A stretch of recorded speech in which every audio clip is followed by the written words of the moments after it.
Ambati Silks, Kanchipuram Saree Store, now in Vijayawada. Exclusive Pattu Sarees, Salwas and Lehengas. Sanju Samson ఐపీఎల్లో వరుసగా 3 మ్యాచ్ల్లో విఫలమైన తర్వాత పూర్తిగా మరొకసారి ఏమైంది సంజు శాంసన్ కని రకరకాలుగా విమర్శలు వ్యక్తమవుతున్నటువంటి సందర్భంలో ఆ విమర్శలకు చెక్ పెడుతూ ఒకే ఒక మ్యాచ్లో అద్భుత ఇన్నింగ్స్ ఆడి సూపర్ సెంచరీ నమోదు చేసి 2026 ఐపీఎల్ సీజన్లోనే మొట్టమొదటి సెంచరీ నమోదు చేసి తన బ్యాటింగ్ విధ్వంసం ఎలా ఉంటుందో మరొకసారి రుచి చూపించాడు సంజు శాంసన్.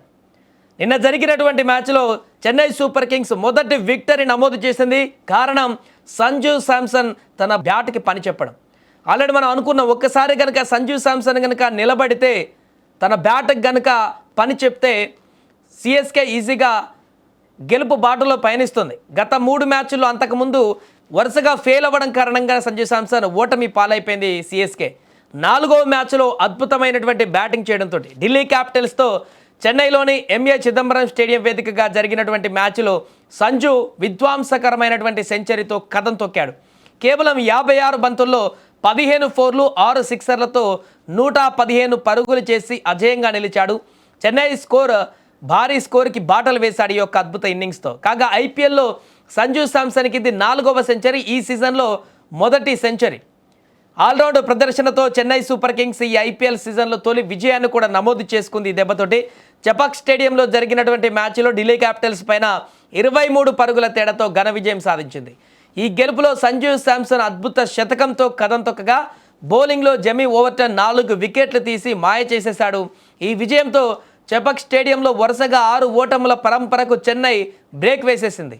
మొదట బ్యాటింగ్ చేసినటువంటి చెన్నై సూపర్ కింగ్స్ నిర్ణీత 20 ఓవర్లలో 2 వికెట్ల నష్టానికి 212 పరుగుల భారీ స్కోర్ చేసింది. ఇక ఆ తర్వాత టీ20 ప్రపంచ కప్ హీరో సంజు శాంసన్, ప్రపంచ కప్ టీ20 హీరోగా మిగిలినటువంటి సంజు శాంసన్ ఆకాశమే అద్దుగా చెలరేగిపోయాడు. మొదట బ్యాటింగ్ చేసి కేవలం 56 బంతుల్లోనే 15 ఫోర్లు 4 సిక్సర్లతో 115 పరుగులు చేసి అజేయంగా నిలిచాడు. ఈ సీజన్లో ఇదే తొలి సెంచరీ కూడా, అన్ని జట్లకు కలిపి మొదటి సెంచరీ కూడా సంజు శాంసన్ సెంచరీతోనే రికార్డుగా వచ్చేసింది. సిఎస్కే తరపున సెంచరీ చేసినటువంటి తొలి వికెట్ కీపర్ బ్యాటర్గా కూడా సంజు రికార్డు సృష్టించాడు. ఇప్పుడు యువ ఆటగాడు ఆయుష్ మాత్రే కూడా 36 బంతుల్లో 59 పరుగులు చేసి అద్భుత హాఫ్ సెంచరీ చేసి రాణించాడు. వీరిద్దరు కలిసి 113 పరుగుల కీలక భాగస్వామ్యం నెలకొల్పారు. ఆఖరిలో శివన్ దుబే 20 పరుగులు వేగంగా ఆడి స్కోర్ను 210 మార్కును దాటించారు. ఇక భారీ లక్ష్య ఛేదనలో ఢిల్లీ క్యాపిటల్స్ ధీటుగానే బదులిచ్చింది. ఓపెనర్లు నిశంక 41, కేఎల్ రాహుల్ శుభారంభం అందించారు. అయితే కీలక దశలో చెన్నై బౌలర్లు పుంజుకోవడంతో ఢిల్లీ ఇన్నింగ్స్ ఒక్కసారిగా కుప్పకొల్లింది. ముఖ్యంగా జెమీ ఓవర్టన్ తన పదునైన బౌలింగ్తో 4 వికెట్లు పడగొట్టి ఢిల్లీ మిడిల్ ఆర్డర్ను దెబ్బతీశాడు. అరంగేట్ర బౌలర్ గుర్జీప్నీత్ సింగ్ కూడా, అన్షుల్ కంబోజ్ కూడా మంచిగా బౌలింగ్ చేసి రాణించారు. ఒక దశలో స్టబ్స్ 38 బంతుల్లో 60 పరుగులు చేసి ఒంటరి పోరాటం చేస్తూ ఢిల్లీ శిబిరంలో ఆశలు చెలరేగించాడు. తను నిలబడితే చివరి వరకు మ్యాచ్ గెలిచేటువంటి అవకాశం ఉన్నట్టుగా కనిపించింది.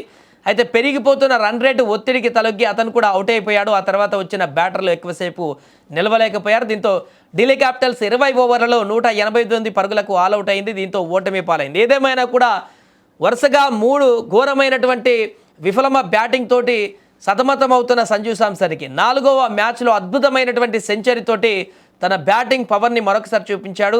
నాలో ఇంకా ఎలాంటి సత్తువ తగ్గలేదంటూ నిరూపించాడు. ఫామ్ కోల్పోయినటువంటి చిన్న విమర్శలు కూడా చెక్ పెడుతూ తన అద్భుతమైనటువంటి ప్రదర్శనతోటి చెన్నైకి మొదటి విక్టరీని అందించాడు.